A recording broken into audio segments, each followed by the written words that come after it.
My fellow Americans, now let me introduce to you, for the first time, your next Vice President of the United States, Kamala Harris. Kamala, the floor is yours.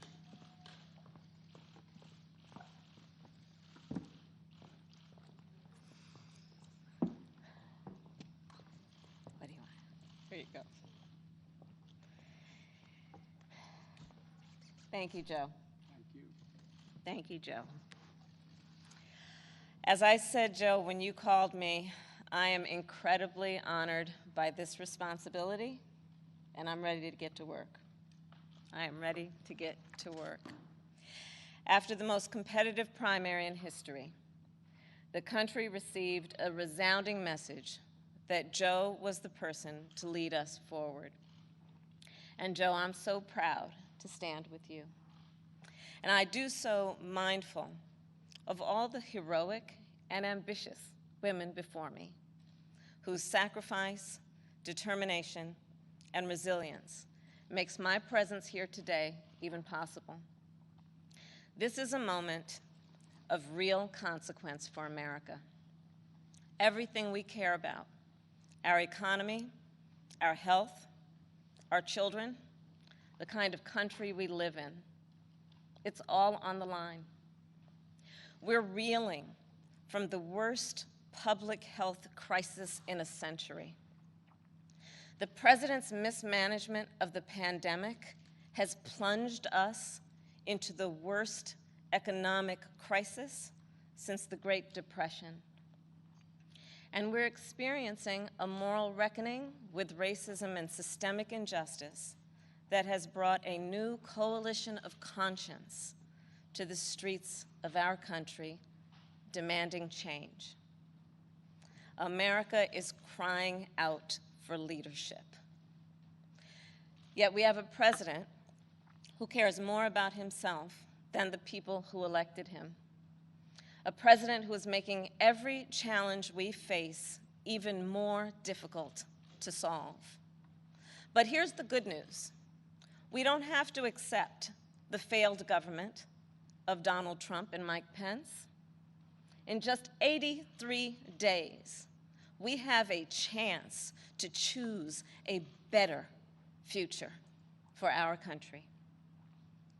So, Joe, Dr. Biden, thank you for the trust you've placed in me. Jill, I know you will be an incredible First Lady. And my husband, Doug, and I are so grateful to become a part of your extended family. And ever since I received Joe's call, I've been thinking, yes, about the first Biden that I really came to know, and that, of course, is Joe's beloved son, one of his beloved sons, Beau. In the midst of the Great Recession, Beau and I spoke on the phone practically every day, sometimes multiple times a day, working together to win back billions of dollars for homeowners from the big banks of the nation that were foreclosing on people's homes. And let me just tell you about Beau Biden.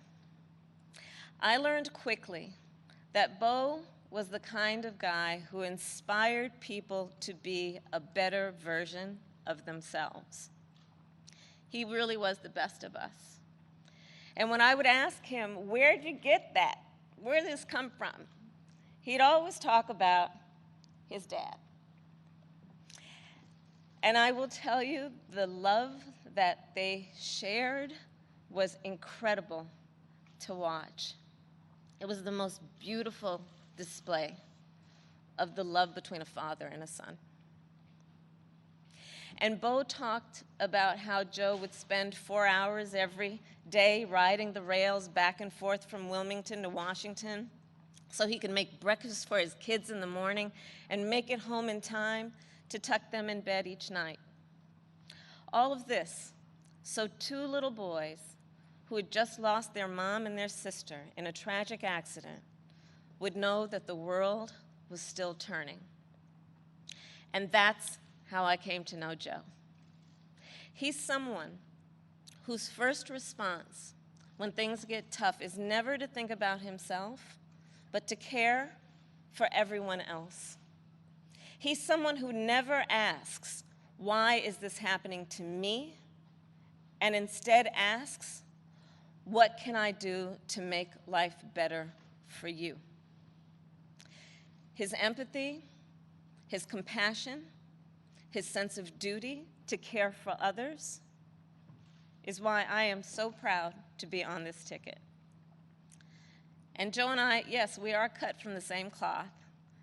Family is everything to me, too. And I cannot wait for America to get to know my husband, Doug, and our amazing kids, Cole and Ella.